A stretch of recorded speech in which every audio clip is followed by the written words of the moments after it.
The Galactic Council had cataloged over 10,000 sentient species across the known universe. They had encountered warriors who could tear through steel with their bare claws, telepaths who could crush minds from light years away, and beings of pure energy that existed beyond physical form. But when the small, pink-skinned bipeds from the third planet of an unremarkable yellow star requested membership, the Council barely stifled their laughter. Humans, they called themselves. Average height, average strength, no natural weapons, no telepathic abilities, no remarkable technology beyond basic space travel. What made them think they belonged among the stars? But there was something the Council's extensive files had missed, something their surveillance drones and cultural analysts had overlooked in their assessment of this supposedly primitive species. Humans didn't come alone, and when the Krillian Empire decided to test these newcomers with a surprise attack on their colony worlds, they discovered that underestimating humanity wasn't just a mistake, it was a death sentence. Because while the galaxy had seen fierce warriors and brilliant strategists, they had never encountered anything quite like the bond between a human and their dog. The war that followed would reshape the galaxy forever and teach every species one simple truth: never underestimate the creatures that earn the loyalty of wolves. The massive crystalline spires of the Galactic Council Station stretched impossibly high into the artificial atmosphere, their surfaces reflecting the light of 17 different stars. Ambassador Sarah Chun stood at the viewing port of the human transport ship Endeavor, watching as their destination grew larger.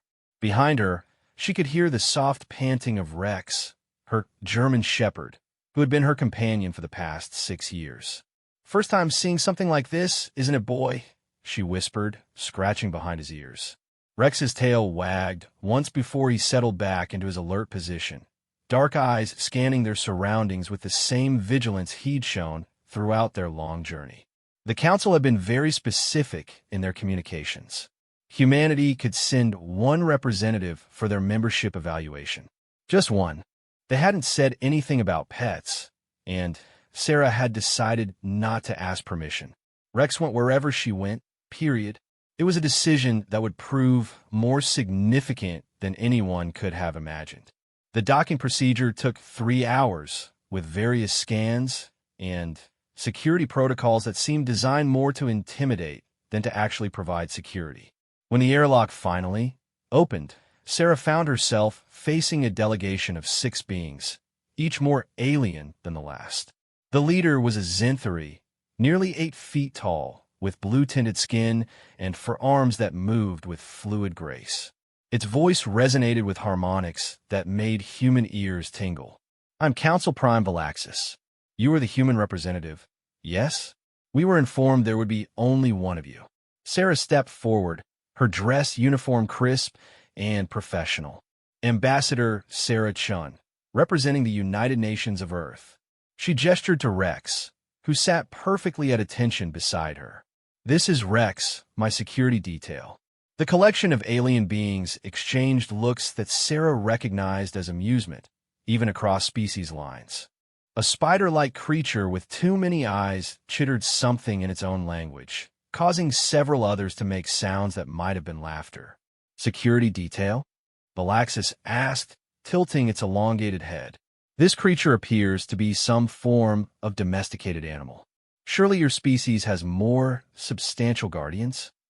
Before Sarah could answer, Rex's ears perked up, and he rose to his feet, a low growl rumbling in his chest.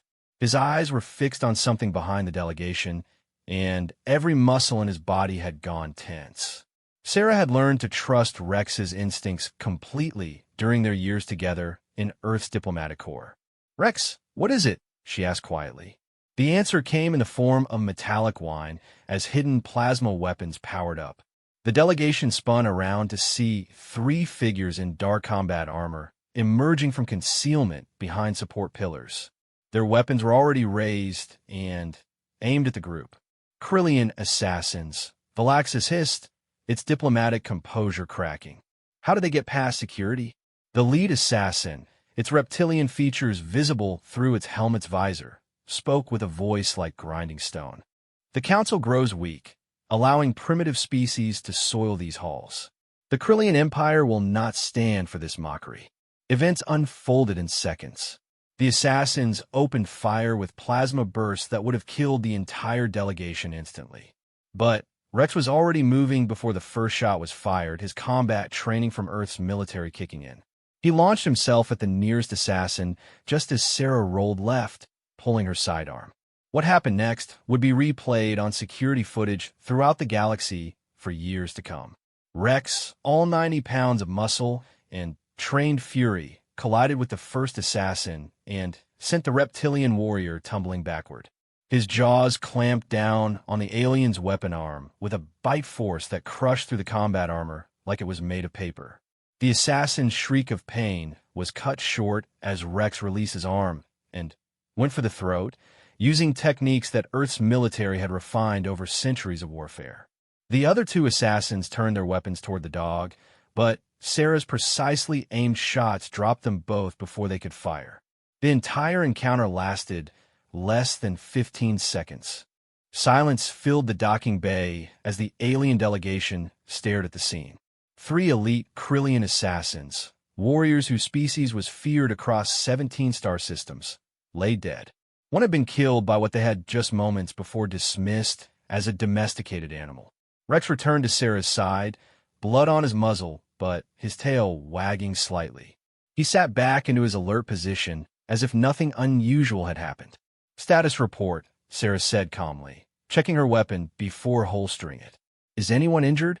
Valaxis was staring at Rex with what Sarah was beginning to recognize as a new level of respect. How did your security detail detect the ambush?" "Our sensors showed nothing." Sarah knelt beside Rex and checked him over for injuries. Dogs have senses beyond what most species possess. Rex could smell them, hear their heartbeats, detect their stress pheromones. He's been trained to identify threats and neutralize them. She stood and faced the delegation. "On Earth, we don't underestimate our partners." The spider-like being chittered rapidly, and Valaxis translated.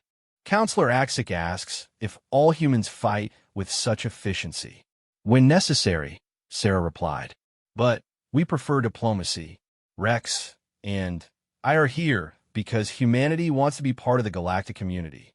We have much to offer and much to learn." Another delegate, a floating crystalline entity, pulsed with different colored lights. Valaxis nodded at its communication. "The Council will convene in 1 hour to discuss your species application. Given recent events, security protocols will be enhanced."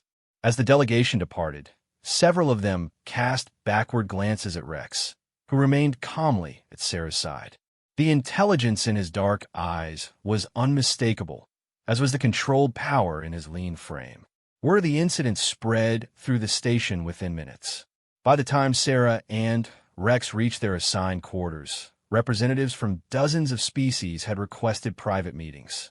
The humans and their security detail had just demonstrated something that every warrior species in the galaxy respected: the ability to win. But more than that, they had shown something else. The way Rex responded to Sarah's commands, the trust between them, the seamless coordination during combat, it spoke of a bond that transcended simple training. It was something the galaxy had never seen before, a partnership between species that had evolved into something greater than the sum of its parts. In her quarters, Sarah sat at the small desk and began composing her first report back to Earth. Rex lay nearby, keeping watch as always. She paused in her writing to look at him. "Think they'll accept us, boy?" Rex's tail thumped once against the floor, and Sarah smiled. Whatever happened in the council chambers, the galaxy had just learned that humanity didn't walk among the stars alone. And for those who might mistake that for weakness, well, the Krillian assassins had learned otherwise. Outside their quarters, conversations in a dozen languages speculated about the newcomers. Some spoke of the humans' quick thinking and accurate shooting. Others marveled at the speed and precision of the attack animal. But a few, the wiser ones, talked about something more significant: the look in both the humans' and the creature's eyes when they worked together. It was the look of a bonded pair, perfectly synchronized, each trusting the other completely. It was something beyond training or domestication. It was partnership, evolved over thousands of years into something that made both species more than they could ever be alone. The Galactic Council was about to discover what humanity's ancient ancestors had learned long ago. Wolves chose to stand beside humans not because they were forced to, but because together they were unstoppable. As night's cycle approached on the station, Rex's enhanced hearing picked up sounds that no other being on the station could detect. Footsteps in ventilation shafts, whispered conversations in distant corridors, the subtle hum of surveillance equipment being repositioned. His ears flicked toward each sound, cataloging and analyzing. Sarah noticed his alertness. More company coming. Rex's low woof confirmed her suspicion. They were being watched, evaluated, perhaps targeted again. But that was fine with both of them. Let the galaxy watch. Let them see what happened when humans and their dogs work together. The real test was just beginning. The council chambers were a marvel of galactic architecture, designed to accommodate hundreds of different species in comfort. The central speaking platform was surrounded by tiers of specialized seating that could adjust for beings as small as the hand-sized Pixori or as large as the massive gas-bag Leviathans. Sarah found herself standing in the center of it all, with Rex sitting calmly at her side. 3 days had passed since the assassination attempt, and the story had spread throughout the station like wildfire. Sarah had fielded dozens of questions about Rex, about human training methods, about their species' military capabilities. Each conversation had been carefully diplomatic, but she could sense the underlying current of speculation and concern. The Terran delegation will now present their case for membership in the Galactic Council, announced Valaxis from the primary speaker's platform. Be aware that this evaluation includes both cultural assessment and practical demonstration of the species' value to our collective security and prosperity.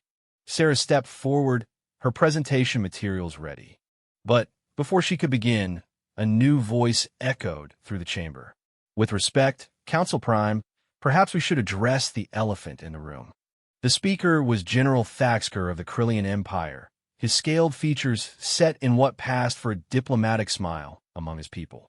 The same species as the assassins, Sarah noted, though she kept her expression neutral.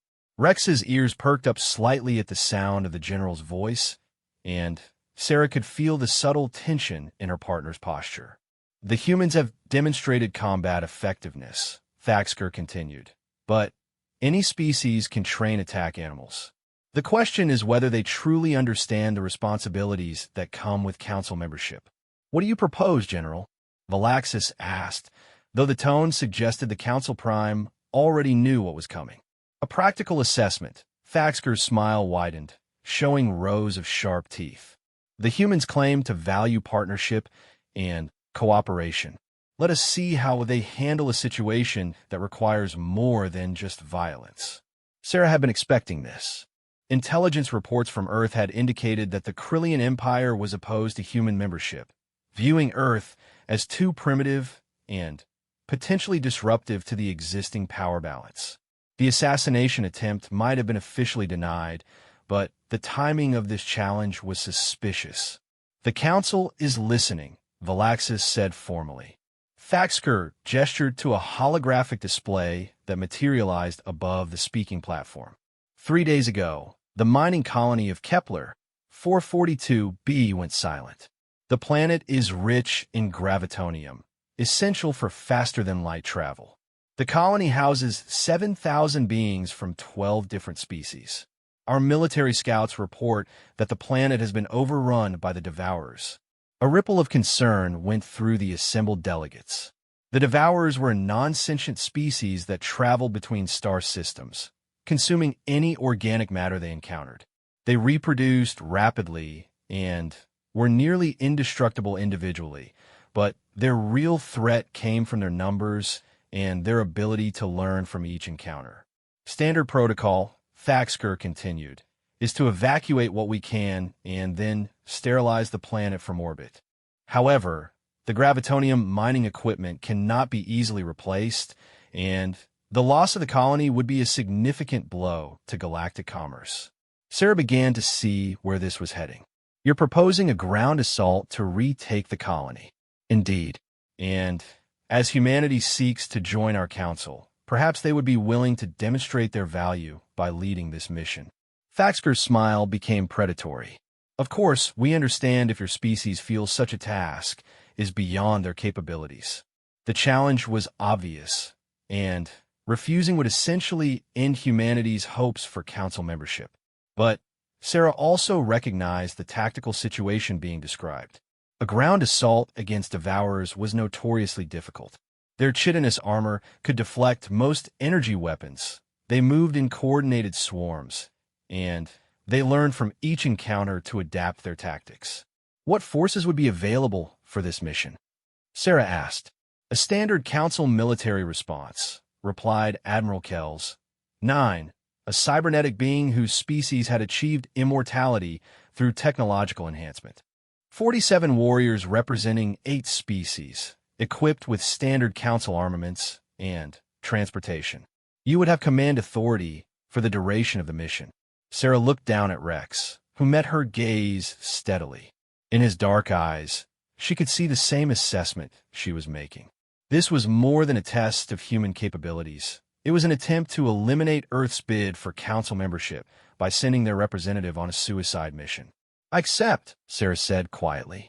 The chamber erupted in surprised murmurs. Several delegates were clearly shocked that the humans would agree to such a dangerous mission. But Sarah was already thinking ahead, mentally cataloging the resources she would need. However, she continued, raising her voice to carry over the whispers, I have some conditions. Thaxker's expression showed surprise. Conditions? You are hardly in a position to make demands. I'm not making demands. I'm establishing operational parameters. Sarah's voice carried the authority of someone who had commanded troops in hostile territory. First, I want complete intelligence files on the devourer species, including any classified military assessments. Agreed, Valaxis said before Thaxker could object.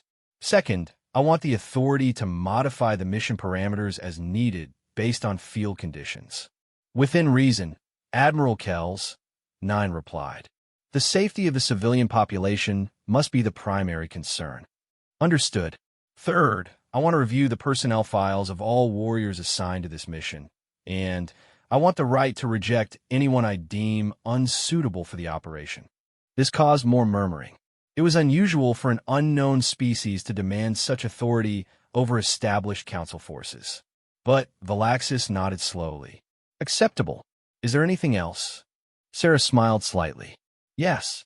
I want to add one additional team member to the mission roster. Who? Thaxker asked suspiciously. Sarah gestured to Rex.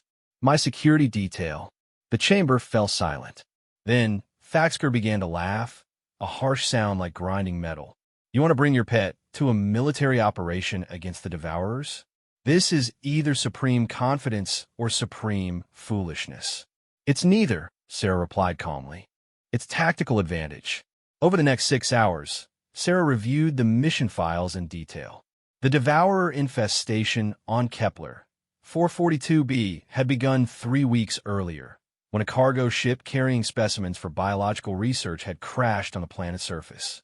The creatures had escaped containment and begun reproducing at an exponential rate. The colony's defenses had held for several days, but the Devourer's ability to adapt to energy weapons had eventually overwhelmed the automated systems. The last communication from the colony had indicated that approximately 4,000 civilians had made it to hardened shelters deep underground, but their supplies would only last another week. Rex lay nearby as Sarah studied the tactical data, his presence a comforting constant. Every so often, she would absently reach down to scratch his ears as she worked through different scenarios. What do you think, boy? She asked quietly. Think we can pull this off? Rex's tail wagged once, which she took as optimistic confidence. The warrior roster was interesting.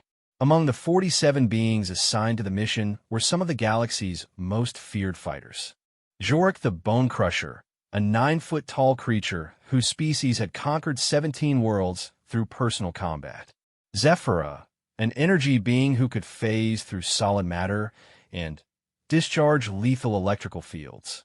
Corvin 3, a cybernetic warrior whose body had been replaced with military-grade hardware designed specifically for close combat. But as Sarah reviewed their service records, she began to see a pattern. These weren't just elite warriors. They were mavericks, beings who had distinguished themselves in combat, but had also shown a tendency to question orders or act independently. Several have been disciplined for insubordination. Others have been sidelined after disputes with commanding officers. It was clear that the Council, or perhaps just the Krillian Empire, was not expecting this mission to succeed. They were sending their best warriors, but also their most difficult to manage. The expectation was probably that the humans would fail to maintain command authority, leading to a chaotic mission that would justify humanity's rejection from the Council. Sarah smiled as she realized what they had missed. These warriors weren't problems to be managed. They were assets to be unleashed. And Rex would be the key to making it work. The next morning, Sarah stood in the mission briefing room, facing 47 of the galaxy's most dangerous beings. Rex sat at her side, his presence causing several of the warriors to exchange amused looks. "Before we begin the tactical briefing," Sarah said, "let me be clear about command structure. I am mission commander. My orders will be followed without question or delay. Anyone who has a problem with taking orders from a human is free to leave now." Jorik the Bone Crusher stood up, his massive frame casting a shadow across the room. "And if we don't believe in your leadership, what then, small human?" Sarah's response was simple. She looked down at Rex and said quietly, "Rex, threat assessment." What happened next took less than 3 seconds. Rex exploded into motion, covering the distance to Jorik in 2 bounds. The massive warrior, despite his reputation and size, found himself flat on his back with 90 pounds of highly trained military dog standing on his chest. Rex's jaws were positioned precisely at Jorik's throat, applying just enough pressure to make breathing difficult, but not impossible. The room had gone dead silent. "Rex, release," Sarah commanded, and immediately the dog backed away and returned to her side, sitting calmly as if nothing had happened. Jorik slowly got to his feet, rubbing his throat. But instead of anger, his expression showed something like respect. "Your security detail moves fast." "He moves smart," Sarah corrected. "Rex isn't just fast, he's tactical."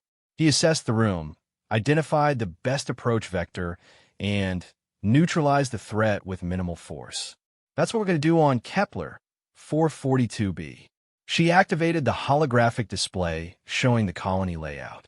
"The Devourers are numerous and adaptable, but they have weaknesses. They're driven by biological imperatives, which makes them predictable.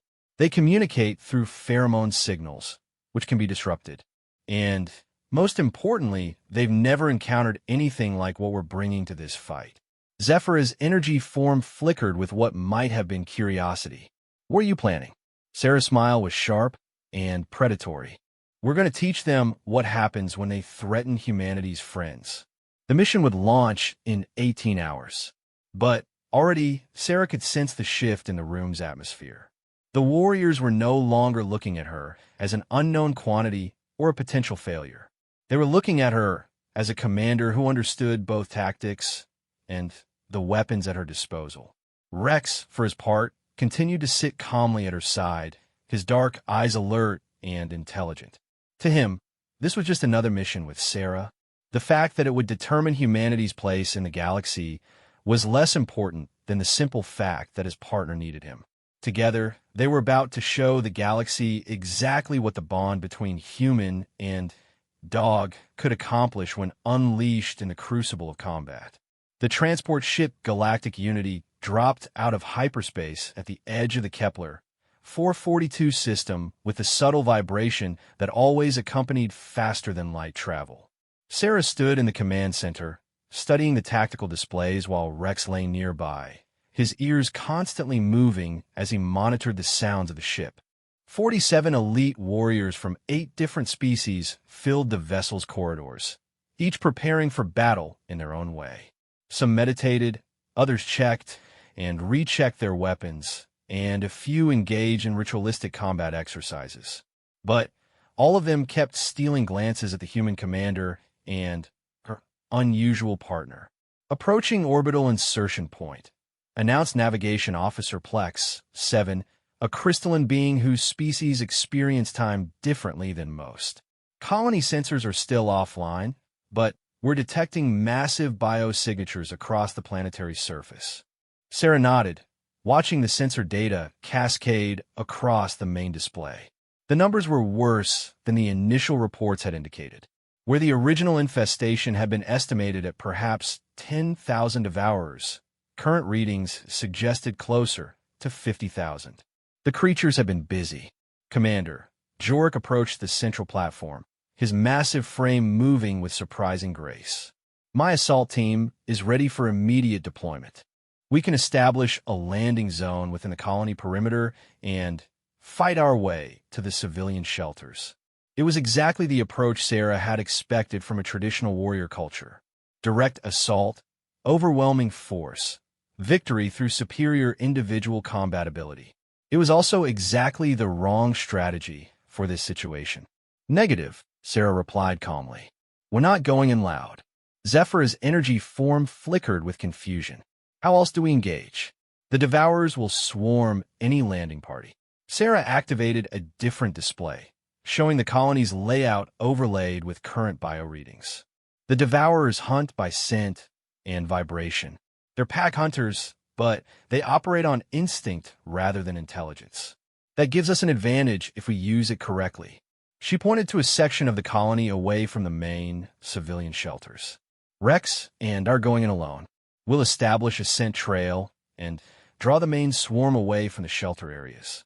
Once they're concentrated in pursuit, the rest of you can insert at multiple points and begin extraction operations. The bridge fell silent. Finally, Corvin 3's electronic voice broke the quiet. That is suicide. One human and one animal against 50,000 devourers. Not fighting, Sarah corrected. Running. Rex is bred from wolves, creatures that survived on Earth by being smarter and faster than their prey. We're not going to fight 50,000 devourers. We're going to lead them on a chase they can't win. Admiral Kells, 9, monitoring from the council station, spoke through the communication array. Commander Chun, this tactical approach is unprecedented. What if you're overwhelmed? Sarah reached down to scratch Rex behind the ears. Then, you'll have approximately 6 hours before the Devourers realize they've been led away from their real objective. Use that time wisely. The truth was more complex than what she was telling the others. Rex's enhanced senses would allow them to stay ahead of the Devourers, but more importantly, his ability to read terrain and find hidden paths would give them advantages that no alien species could anticipate. Earth's wolves had perfected the art of leading larger, stronger predators into traps. Dogs had inherited and refined those instincts. 2 hours later, Sarah and Rex stood in the transport bay, preparing for insertion. Her equipment was deliberately minimal. Lightweight armor, a single sidearm, basic survival gear, and, most importantly, a scent dispersal system that would spread their trail across a wider area. You sure about this plan? Asked Yurix, a reptilian scout whose species prided themselves on stealth operations. I could come with you. My people know how to move unseen. Sarah shook her head. Rex and I work as a pair. Adding anyone else would just slow us down and create more sense signatures for them to track. The insertion pod was designed for rapid, undetected planetary deployment. As it streaked through Kepler 442b's atmosphere, Sarah could see the devastation below. What had once been a thriving mining colony was now a landscape of torn earth and twisted metal. Massive tunnel networks scarred the surface where the Devourers had burrowed their warrens. The pod touched down in a crater several kilometers from the colony's edge, its impact cushions deploying automatically. Sarah and Rex emerged into the alien landscape, and immediately Rex's head came up, nostrils flaring as he analyzed the complex array of scents. "What do you think, boy?" Sarah asked quietly, activating her scent dispersal system. Ready to go for a run? Rex's tail wagged once, and then he was all business. His enhanced senses were already cataloging the environment. Wind patterns, terrain features, escape routes, and, most importantly, the location of their quarry. The first devourers appeared within minutes of their landing. They emerged from tunnel openings like nightmarish insects, their chitinous shells gleaming in the alien sunlight. Each was roughly the size of a human torso, with 6 legs ending in razor-sharp claws and mandibles that could shear through steel. But it wasn't their individual threat that made them dangerous, it was their numbers. Sarah watched as dozens became hundreds, then thousands as the creatures responded to the alien scents. Rex was already moving, leading her toward a ridge line that would give them better mobility options. Contact established, Sarah reported through her comm system. Beginning evasion pattern alpha. The chase began. For the next 3 hours, Sarah and Rex led the growing swarm of devourers across the planetary surface in a deadly game of cat and mouse. But this wasn't random flight. Every path they took was calculated, every turn designed to draw more creatures away from the civilian shelters. Rex's instincts proved invaluable. He could sense underground tunnel networks before they became visible, allowing them to avoid ambush points. His ability to read wind patterns helped them stay downwind of concentrations of devourers, while his territorial marking behavior at key points created scent trails that the creatures couldn't resist following. Commander, we're showing over 40,000 biosignatures converging on your position. Admiral Kel's 9's voice crackled through the comm. You need to extract immediately. Negative, Sarah replied, breathing hard as she and Rex scrambled up a rocky slope. We're not done yet. Below them, the landscape had become a living carpet of chitinous death. Thousands of devourers filled the valleys and ravines, their collective chittering creating a sound like grinding metal. But they were following the scent trail with single-minded determination, moving steadily away from the colony. Extraction teams, report status, Sarah commanded. Team Alpha has reached Shelter Complex 1, reported Jorik. Civilian evacuation in progress. Minimal devourer presence.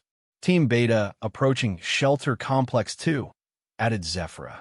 Clear path confirmed. Team Gamma has secured the Mining Control Center, Corvin 3 announced. Gravitonium processing equipment is intact. The plan was working, but as Sarah and Rex reached the top of the ridge, she realized they had a problem. The swarm below had stopped moving. Thousands of devourers were milling about in confusion, their heads raised as they tested the air. They're losing the scent, Sarah muttered. The wind had shifted, carrying their trail away from the creatures below. Rex suddenly stiffened beside her, his ears swiveling toward a new sound. From a distance came the unmistakable chittering that meant more devourers were approaching, but these were coming from behind, cutting off their escape route. Commander, Admiral Kel's 9's voice was urgent. We're detecting a new swarm emerging from deep tunnels. They're moving to intercept you. Sarah assessed their tactical situation in seconds. They were trapped on a ridge with thousands of devourers below and hundreds more approaching from behind. The scent trail had been broken, which meant the main swarm would soon begin returning toward the colony. All teams, status report, she commanded. Team Alpha has evacuated 2,000 civilians, Jorik reported. Still 3 shelters to reach. Not enough time. If the main swarm turned back now, the remaining rescue teams would be overrun before they could complete the evacuation. Sarah looked down at Rex, who was watching her with alert intelligence. Ready for something crazy? Rex's tail wagged once. All teams, be advised. Rex and our implementing Plan Omega. Continue evacuation operations until you receive the all-clear signal. Commander, what is Plan Omega? Admiral Kells, 9 asked. Sarah smiled grimly. Something we learned from wolves. She activated her emergency beacon and began broadcasting on all frequencies. Not a distress call, but a challenge. The signal was designed to mimic the pheromone signatures that devourers use to communicate territorial claims. The effect was immediate and dramatic. Every devourer within 50 kilometers turned toward their position, their chittering rising to a crescendo of rage and hunger. "You're calling them all to you?" Corvin III's electronic voice was incredulous. "Drawing them away from you," Sarah corrected. "Rex, time to show them what Earth's apex predators can do." What followed was a running battle across the alien landscape that would be studied in military academies for centuries. Sarah and Rex moved like a single organism, using terrain, timing, and tactics that no galactic strategist had ever encountered. Rex would dart forward to nip at the edges of the swarm, causing confusion and misdirection, then fade back before the creatures could react. Sarah's precisely placed shots targeted key individuals in the swarm's formation, disrupting their coordination. Together, they led the creatures on a chase that covered 30 kilometers of hostile terrain. But the real genius of their strategy wasn't the running, it was the destination. "Commander, you're approaching the old mining sector," Navigation Officer Plex 7 announced. That area was abandoned due to unstable ground conditions. "Exactly where we want to be," Sarah replied. The abandoned mining sector was a maze of excavated canyons and unstable cliff faces, legacy of the colony's earlier gravitonium extraction efforts. As Sarah and Rex led the massive swarm into the narrow passages, the creature's own weight and numbers began to work against them. Rex's wolf instincts guided them to the perfect ambush point, a narrow canyon with steep walls and only one exit. As thousands of devourers poured into the passage in pursuit, Sarah triggered the emergency charges that every mining operation kept for clearing unstable rock formations. The canyon walls collapsed with a roar that could be heard across the continent. Tons of rock and debris buried the vast majority of the swarm in seconds. The few devourers that remained scattered in confusion, their pack coordination broken. "All teams, this is Commander Chun," Sarah reported, breathing hard as she and Rex watched the dust settle over what had once been the heart of the devourer infestation. "Extraction operations are clear to proceed. Primary threat neutralized." The silence that followed was filled with amazement from 47 elite warriors who had just witnessed a human and her dog accomplish what would have required a full military campaign using conventional tactics. "Commander," Admiral Kells Nine's voice was filled with something like awe. "Please report to extraction point. I believe the Council will be very interested in your tactical assessment." As Sarah and Rex made their way toward the evacuation zone, she reflected on what they had just accomplished. It wasn't just a successful rescue mission. It was a demonstration of something the galaxy had never seen before. The bond between human and dog, refined over thousands of years of evolution and partnership, had just proven itself on an interstellar stage. Rex trotted beside her, his tail wagging slightly. To him, they had simply done what they always did, work together to protect those who needed protecting. The fact that they had just reshaped galactic politics in the process was secondary to the simple satisfaction of a job well done. Behind them, rescue teams worked efficiently to evacuate the remaining civilians. Ahead of them lay a return to the Council Station and a conversation that would determine humanity's future among the stars. But for now, Sarah was content to walk alongside her partner through the alien landscape, knowing that together, they had proven something important. Earth might be a young world, and humans might seem primitive by galactic standards, but they had brought something to the galaxy that no other species possessed. They had brought the loyalty of wolves, refined into the partnership of dogs, and backed by the tactical innovation that had made humans the apex predators of their own world. The galaxy was about to learn that underestimating that combination wasn't just a mistake, it was potentially fatal. 6 months after the Kepler 442b mission, the Galactic Council Station had transformed into something unprecedented in its 1,000-year history. Human diplomatic teams worked alongside alien delegates in ways that would have been impossible before, but more noticeable were the other changes. Dogs. Ambassador Sarah Chun walked through the central plaza with Rex at her side, noting the dozens of other human canine pairs that now moved through the station's corridors. The council had not just accepted humanity into their organization. They had specifically requested that human diplomatic and security personnel bring their partners. The morning briefing is in 20 minutes, Sarah's aide, Lieutenant Marcus Torres, reported as he approached with his own partner, a Belgian Malinois named Luna. Intelligence indicates the Krillian Empire is planning something significant. Sarah nodded, scratching Rex behind the ears as she processed the information. The last 6 months have been a whirlwind of integration, negotiation, and establishing humanity's place in galactic politics. But beneath the diplomatic success, tensions were building. The Krillian Empire had not taken kindly to humanity's rapid acceptance into the Council's inner circles. General Thaxker's failed attempt to eliminate the human delegation through the Devourer mission had instead elevated them to a level of respect that rankled the proud warrior species. "What's the nature of the intelligence?" Sarah asked as they walked toward the council chambers. "Troop movements near the neutral zone," Torres replied. 40 battle cruisers and a full invasion force. The target appears to be the human colony of New Terra. Sarah stopped walking. New Terra was humanity's most successful extraterrestrial settlement, home to nearly 1 million people and several of Earth's most important research facilities. It was also strategically positioned near valuable trade routes that the Krillian Empire had long coveted. "How long until the council convenes?" she asked. 15 minutes. But, Sarah, Torres's voice dropped. "There's something else. Intercepted communications suggest this isn't just about territory. They're specifically targeting human settlements to prove that our partnership model doesn't work on a larger scale." Rex's ears perked up, and he looked toward the council chambers, his body language shifting into alert mode. Sarah had learned to trust her partner's instincts completely, and right now those instincts were telling her that danger was approaching. The council chambers were already in session when they arrived, with representatives from dozens of species engaged in heated debate.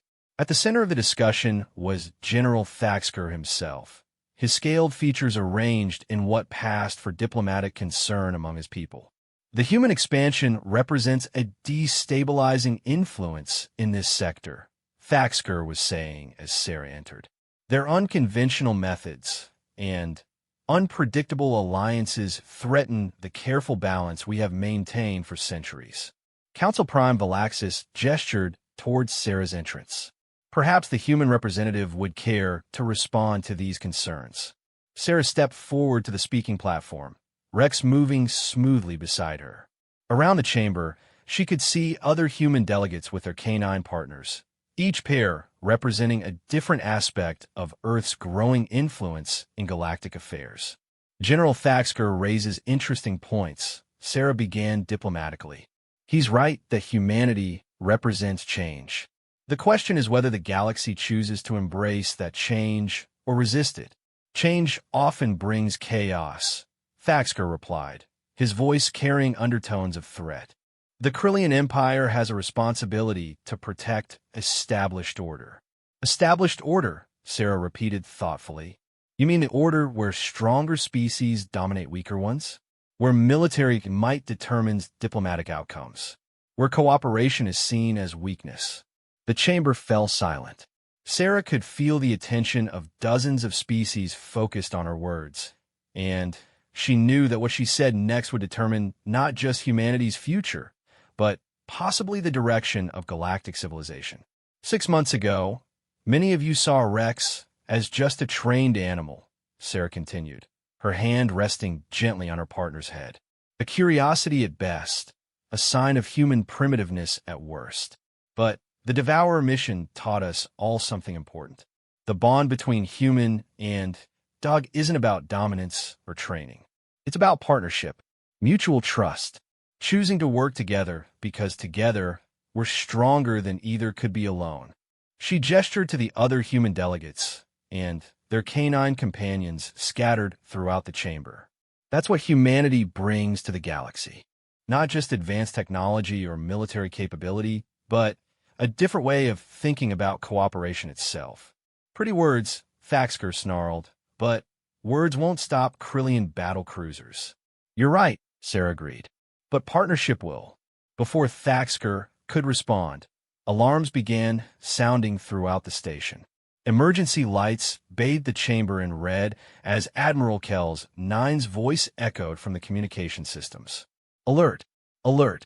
Long-range sensors detect Krillian fleet movement toward human space. Estimated arrival at New Terra in 72 hours. The chamber erupted in voices as representatives demanded explanations, accused the Krillians of treaty violations, and called for immediate council action.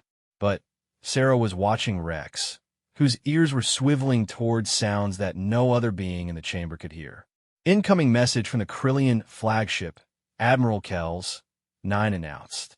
The central holographic display activated, showing the bridge of a massive warship. General Thaxker's image appeared, but this was clearly a recording made before he had arrived at the station. People of the galaxy, the recorded Thaxker began, the Krillian Empire acts today to preserve the natural order. The human colony of New Terra will serve as an example of what happens when inferior species attempt to rise above their station. Their destruction will demonstrate the futility of their partnership ideology. The recording shifted to show tactical displays of the Krillian fleet. 47 warships carry the finest warriors in the galaxy. No human colony, regardless of their animal companions, can stand against such might. The transmission ended, leaving the chamber in stunned silence. Then, Thaxker himself, the real one standing in the chamber, spoke with cold satisfaction. The fleet left Krillian space before I departed for these negotiations. By the time any council response could be organized, New Terra will be a monument to the proper order of things. This is an act of war, Valaxis declared, his 4 arms moving in agitation. This is a demonstration, Thaxker corrected. When the humans prove incapable of defending their own territory, the galaxy will see the truth about their claims of partnership and cooperation. Sarah felt a familiar calm settling over her as she processed the tactical situation. New Terra had defensive capabilities, but not enough to withstand a full Krillian assault. The closest Council military forces were weeks away. By conventional analysis, the colony was doomed. But Sarah wasn't thinking conventionally. Admiral Kells 9, she said, her voice cutting through the chaos in the chamber. What ships are currently in human space? Checking, came the reply. The research vessel Darwin's Voyage is in the New Terra system conducting xenobiology studies. The cargo ship Beagle's Legacy is 3 days out. This will be even easier than anticipated. You're probably right, Sarah agreed. 800 soldiers wouldn't normally be enough. She turned to address the full chamber. But you're forgetting something, General. Those soldiers don't fight alone. Sarah activated her personal communication device. This is Ambassador Chun to all human vessels in Council space. Priority Alpha authorization. Operation Pack Hunt is now active. Throughout the station, human personnel began moving with sudden purpose. In the docking bays, ships that had been conducting routine patrols or diplomatic missions began powering up their engines. Research vessels, cargo haulers, even the small courier ships that carried diplomatic pouches between star systems. What are you doing? Thaxker demanded. Demonstrating something you never understood, Sarah replied. Humans don't just form partnerships with dogs. We form packs. Over the next hour, the scope of humanity's response became clear. Every human ship within 10 light-years of New Terra was converging on the system. Not warships. Humanity didn't have enough of those yet, but vessels that carried human crews and their canine companions. The research ship Darwin's Voyage had been conducting studies on pack behavior in alien species. Its crew included xenobiologists, behavioral analysts, and a full complement of working dogs trained in search and rescue operations. The cargo ship Beagle's Legacy carried supplies for colonial operations, but its crew included human engineers and construction workers, many of whom had brought their dogs from Earth's most challenging industrial environments. The civilian transport Alpha's dream had been carrying new colonists to the outer worlds, including families with companion animals and working dogs from every conceivable profession. And at the center of it all, the military transport pack leader carried the 1st Combined Regiment. 800 soldiers and 800 dogs, representing the most advanced human-canine military partnership ever developed. "This is madness," Thaxker said, studying the tactical displays. "Civilian ships against military vessels? This isn't warfare, it's suicide." "You still don't get it," Sarah said softly. "This isn't about ships or weapons. It's about something your species has never experienced." She gestured to Rex, who had remained calmly at her side throughout the crisis. 30,000 years ago on Earth, humans and wolves made a choice. Instead of competing with each other, they decided to hunt together. Not because one was stronger than the other, but because together they could take down prey that neither could handle alone. The tactical displays updated to show the arriving human ships taking positions throughout the new Terra system. Instead of forming a traditional battle line, they were spreading out in what looked like a random pattern. "What are they doing?" Admiral Kells, 9 asked, studying the formations. Sarah's smile was predatory. "They're setting up a hunt." The Krillian fleet arrived at New Terra exactly on schedule, 47 massive warships dropping out of hyperspace in perfect formation. General Thaxker, monitoring from the council station, watched with satisfaction as his forces prepared to demonstrate Krillian superiority. The human vessels scattered throughout the system seemed to pose no threat. Research ships, cargo haulers, civilian transports, they were equipped for exploration and commerce, not warfare. The only military vessel was the transport pack leader, and it was clearly outgunned by even the smallest Krillian warship. "Attention human vessels," Admiral Krex, 7 broadcast from the Krillian flagship. "Surrender immediately, and you will be allowed to evacuate before we destroy your colony. Resist, and you will be destroyed along with it." The response came from Captain Maria Santos aboard the pack leader. "This is Captain Santos to Krillian forces. We decline your generous offer." "So be it," Admiral Krex, 7 replied, and gave the order to attack. What happened next redefined military tactics for the galactic age. The human ships didn't engage in traditional ship-to-ship combat. Instead, they began moving in coordinated patterns that seemed almost choreographed. Each vessel had a role to play, and each role was perfectly synchronized with the others. The research vessels used their sensor arrays to track every movement of the Krillian fleet, sharing data instantaneously across a network that kept all human forces informed of enemy positions. The cargo ships deployed specialized equipment, mining charges, construction explosives, and industrial tools that became weapons in the hands of creative humans. The civilian transports served as mobile coordination centers, their crews and their dog working together to process tactical information and relay orders across the fleet. And threading through it all, small shuttles and fighters launched from the pack leader carried human dog teams on missions that seemed impossible. "They're using pack tactics," Admiral Kells, 9 observed with growing amazement. "Each ship is fulfilling the role of a different pack member." On the council station, Thaxker watched in growing disbelief as a superior military force was systematically outmaneuvered by a collection of human civilians and their animals. A Krillian destroyer, isolated from the main fleet by clever maneuvering, found itself under attack from multiple directions. Not by energy weapons or missiles, but by teams of humans and dogs who had somehow reached the ship and were systematically dismantling its systems from within. "How are they boarding our ships?" Admiral Krex, 7 demanded of his tactical officer. "Unknown, sir. They appear to be using some form of stealth technology we can't detect." The truth was simpler than stealth technology. Dogs could move through spaces and ventilation systems that no other species could navigate. Humans trained in zero-gravity combat could reach objectives that conventional assault teams couldn't approach. Together, They were infiltrating Krillian vessels and striking at critical systems before vanishing back into the darkness. The research ship Darwin's Voyage had deployed its xenobiology teams to study Krillian behavioral patterns in real time, identifying weaknesses in their tactical doctrine and communication systems. The cargo ships were using industrial equipment to create obstacles and hazards that disrupted Krillian formations.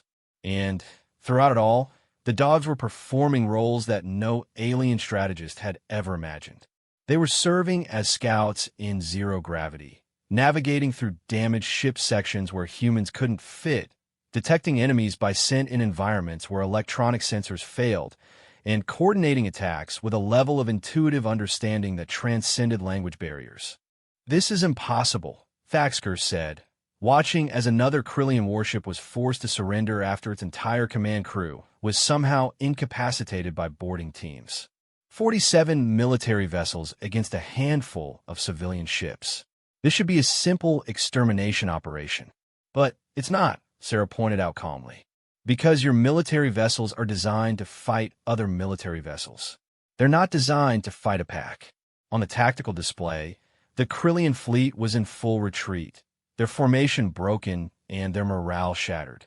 The humans hadn't destroyed the Krillian ships. They had systematically dismantled their ability to fight through precision strikes, psychological warfare, and tactics that seemed to come from an entirely different paradigm of combat. Admiral Krex, 7 is requesting terms for withdrawal. Admiral Kells, 9 reported.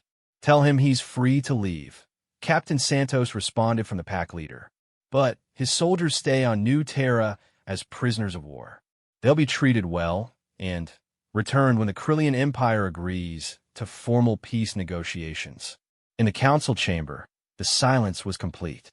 47 of the galaxy's most powerful warships had been defeated by a collection of human civilian vessels and a single military transport. Not through superior firepower or advanced technology, but through coordination, creativity, and the kind of partnership that the galaxy had never seen before. "I don't understand," Valaxis said quietly. "How is this possible?" Sarah looked around the chamber, noting the expressions of awe, confusion, and respect on the faces of dozens of different species. "It's possible because we've had 30,000 years to perfect it. Humans and dogs didn't just learn to fight together. We learned to think together, to move together, to be more than the sum of our parts." She gestured to the tactical displays, showing the aftermath of the battle. Every human ship out there has crews that include both humans and dogs. Not as servants or tools, but as partners. When you attack one, you're fighting both. And when you're fighting both, you're fighting something that has evolved specifically to take down bigger, stronger prey. Thaxker was staring at the displays with something approaching shock. "This changes everything." "Yes," Sarah agreed. "It does." In the months that followed, the Krillian Empire would indeed negotiate a formal peace agreement with humanity. But, more importantly, other species would begin studying the human-canine partnership model and adapting it to their own circumstances. The Zinthri would develop enhanced communication protocols with their symbiotic partners. The cybernetic Kells species would create new interfaces for biological companionship. Even the energy beings would experiment with forms of voluntary cooperation that transcended their previous understanding of individual existence. But for Sarah, sitting in her quarters with Rex lying peacefully beside her as she compiled her final report on the New Terra incident, the real victory was simpler. "We showed them, didn't we, boy?" she said softly, scratching behind his ears. "We showed them what loyalty looks like, what partnership can accomplish, what it means to never leave a pack member behind." Rex's tail thumped once against the floor, and Sarah smiled. The galaxy was changing, evolving, learning to see cooperation not as weakness, but as the ultimate expression of strength. Humans had brought something precious to the stars, the knowledge that the strongest predators weren't those who hunted alone, but those who chose to hunt together. And in the vast darkness between the stars, that knowledge was transforming civilization itself. The age of solitary species dominating through individual might was ending. The age of the pack had begun.